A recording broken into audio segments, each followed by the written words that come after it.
Florida's governor, Ron DeSantis, has deployed 250 members of the Florida State Guard in preparation for Haitian migrants. Florida Congressman Cory joins me now. Congressman, your team recently rescued 13 more Americans from the gang violence and anarchy in Haiti. You've criticized President Biden for abandoning, you say, U.S. citizens there. So the question is, how should we handle that situation in Haiti? How much should we be involved? Well, I think that we can look at the clear pattern of behavior, actually. I mean, if you go back to Afghanistan in 2021, where thousands was left behind, if you go towards Israel, where it took me rescuing 255 Americans before the State Department took action and sent their first aircraft, or now where we've done 2 successful rescues in the capital, which is controlled 80% by Jimmy Xavier, as well as for the G9, the Mencken Khan, and the other family gangs. Now they're starting to talk about planning. Last week, remember, just last week, Miller, the spokesman for the State Department, said we have no intent, no plans to rescue Americans. Now that the political pressure and the optics are not good for them, they want to start trying to send aircraft into Cap Haitien. So we have to shame this administration into doing their job, which is unfortunate. But if Biden's unwilling to do his job, I'll step up and do it for him, as will the private citizens who actually define American exceptionalism. It's amazing. Congressman, how bad is the situation on the ground there? We know the gangs are running the island right now for all intents and purposes. It's anarchy. Who's in control?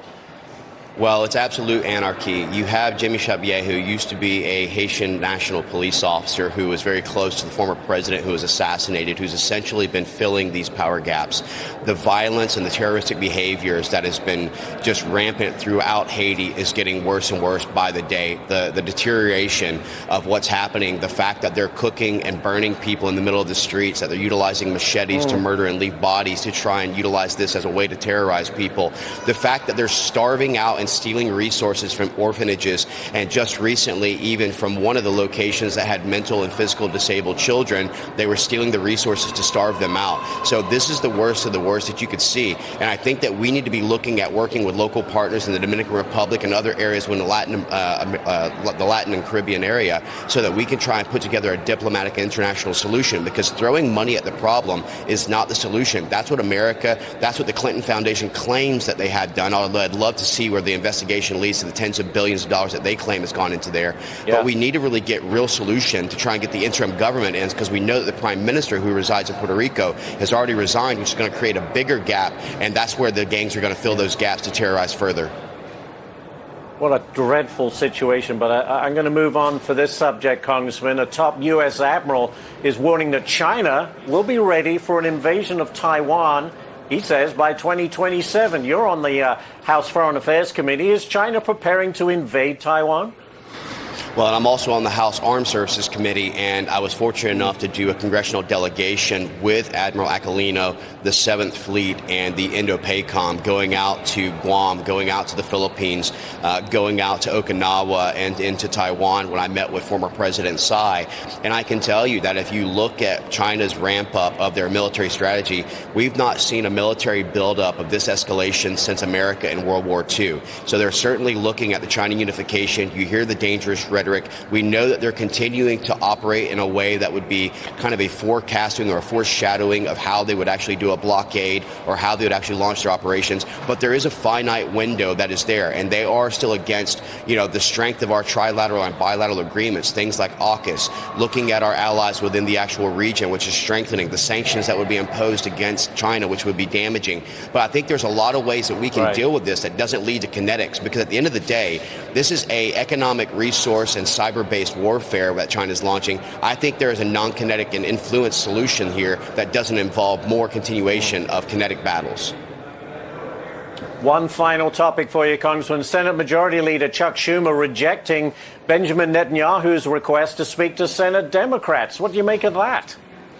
Well, it's not surprising. Look, you've got the left who are pandering further and further to the extremism of their party. You've got people who are literally Hamas sympathizers who are trying to force a sovereign nation. And I would ask Chuck Schumer this, since he is from the state of New York and he is of Jewish faith.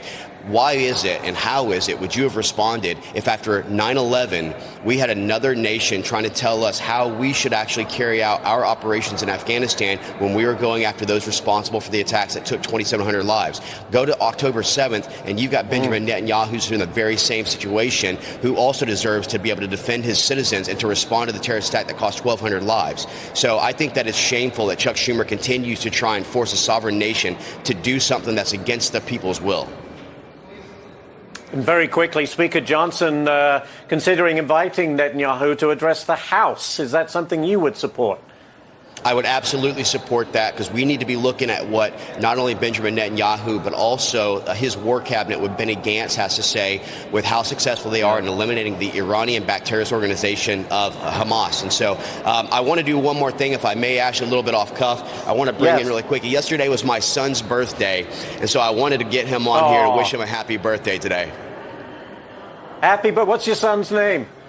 My son, Noah. He's 9 years old. Noah. Happy birthday, Noah, and welcome to Fox Business. Congressman and Noah, thank you so much for joining us. We appreciate it.